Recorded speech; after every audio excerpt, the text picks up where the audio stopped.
What's going on, everybody? Hope you are having a fantastic start to your week. It's Tuesday. We are almost to the end, even though we're still at just the beginning. Tomorrow, Wednesday, regardless. Hope you're doing well. Wanted to talk about tonight direct mail. So, the title, like it says, all know snail mail again. Most people hate opening their mail because it's full of junk. It's just like checking your email nowadays. There's just stuff as soon as you open it, immediately throwing it right into the trash. So I want to talk about some magazines that go out, some regular direct mail pieces, and talk a little bit about why they work, why they don't work, and what you can do to improve your direct mail marketing. So the first thing is the easiest of magazines. These are the most popular. Clipper, obviously.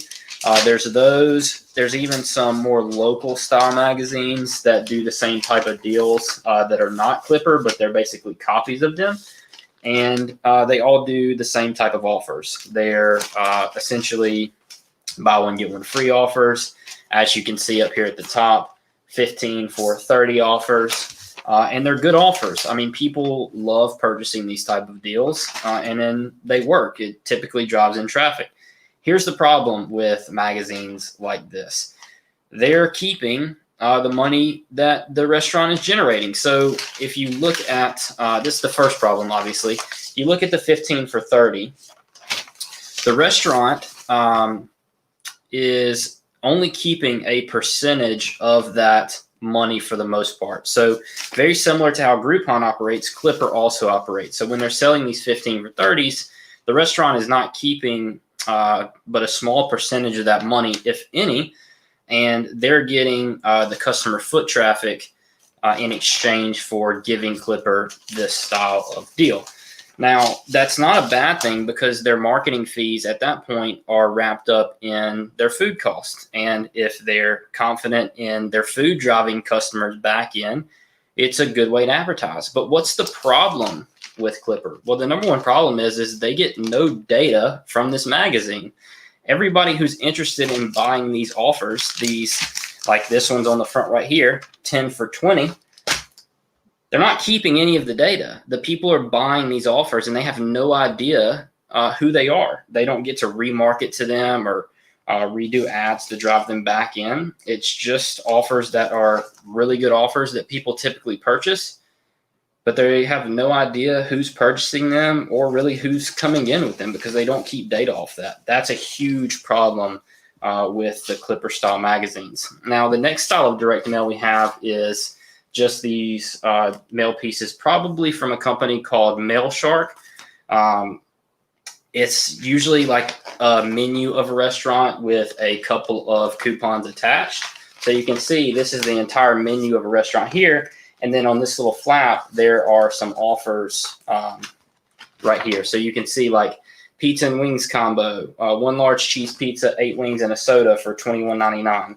Typically, these are offers that are ran only inside of this magazine so that they know anybody who comes in with this is specifically coming from this direct mail piece.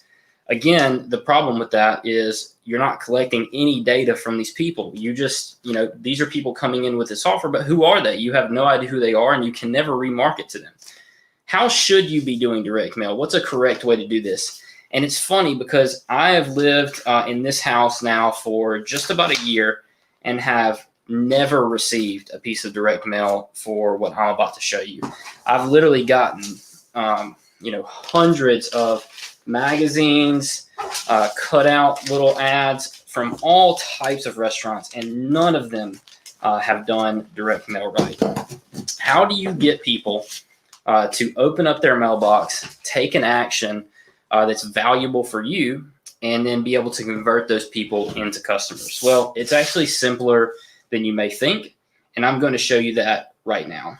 So this is a client packet that we mail all of our clients before they sign up with us. Essentially, it's a folder of all of the marketing we're doing for them, and they're able to then approve it, and then we go to market with everything we have on the sheet. So you can see right here, this is a mailer of a postcard that we would be sending out to all of the houses in the area.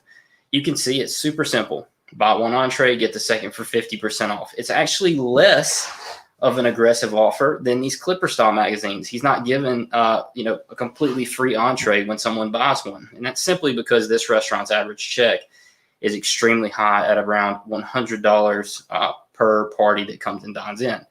But this is an ad that would drive people in the door and would capture their attention. You open this in your mail, and this one little tiny postcard stands out significantly more than all of the ads that are kind of grouped together inside of these Clipper magazines.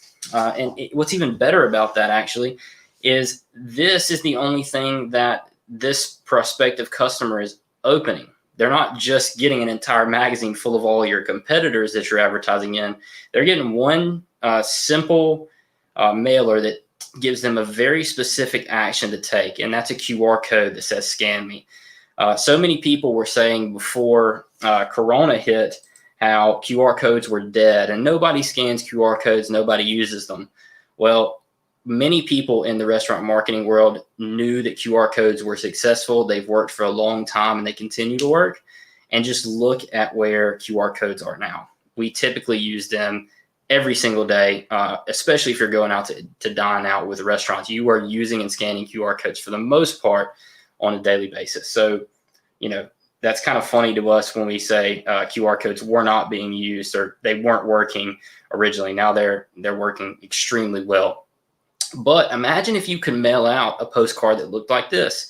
It has your offer on it. It has a section for people to scan. And it has a section once people scan to fill out all of their information and then help you, in addition to not only sending a new prospective customer a great offer that drives them in the door, you're able to collect their information on the front end, unlike all of these other tons and tons of direct mail pieces that just do not do that. So if you're going to do direct mail, there's a right way and a wrong way to do it.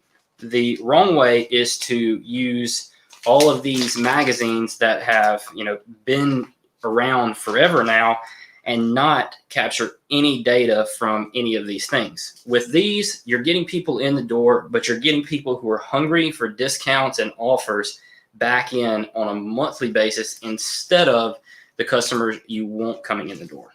If you want the right customers coming in and you want to be able to collect data and be able to effectively see how your direct mail is increasing your profits in your restaurant, you're going to want to do a direct mail piece just like you see on our screen. Now, tomorrow, inside of our private Facebook group, I will be showing you exactly how you as a restaurant owner can build this type of direct mail piece onto a postcard, get it ready to be sent, and also build the complete back end to this, creating the QR code, creating where the offer is going to be housed and how you can collect people's information on this. Creating the email follow-up that shows people that their offer is available to them, and then how to actually use very specific copy inside of your emails to drive those people back in before that offer expires. So if you're interested at all in that, it's completely free training, doesn't cost you any money. Would love to have you in our group. I will drop the link in the first comment above. Feel free to join, and we will see you hopefully on the training tomorrow. Thank you guys. Hope you have a good week.